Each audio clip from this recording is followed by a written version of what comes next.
رسول اللہ صلی اللہ علیہ وآلہ وسلم سے قبل زمانہ قدیم میں عورت کے دوست یہ چل رہے تھے۔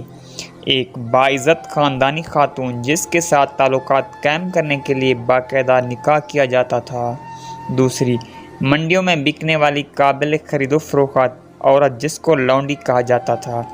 لونڈی کا اسٹیٹ یہ تھا کہ جو بھی اس کا ریٹ لگا کر اس کو خرید لیتا وہ اس کی ہوتی اور اس کے ساتھ اس کا مالک بغیر نکاح کے تعلقات قائم کر سکتا تھا۔ اسے تقریباً قانونی حیثیت حاصل تھی۔ اسلام نے غلامی تصور کی، حوصلہ شکنی کی اور غلاموں اور لونڈیوں کو آزاد کروا دیا، لیکن آج پھر کچھ لڑکیاں اپنے آپ کو باعزت خاندانی اور نکاح کے ذریعے گھر کی مالکن کے مرتبے سے گرا کر وہی لونڈی کے درجے پر لے آئی ہیں، اور اس جدید دور میں لونڈی کا نام گرل فرینڈ ہے، جس کے بارے میں ابن آدم کا دعویٰ ہے کہ وہ اس کو گھٹیا سے گفٹ اور چند بار کی شاپنگ کے عوض خرید لیتا ہے۔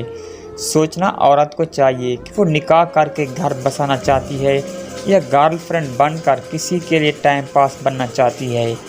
افسوس کہ آج کل بہت سی خواتین، چاہے وہ شادی شدہ ہوں یا غیر شادی شدہ، اس گندے مرض میں مبتلا ہیں اور بڑی خوشی اور فخر سے کسی کی گرل فرینڈ بننا پسند کرتی ہیں۔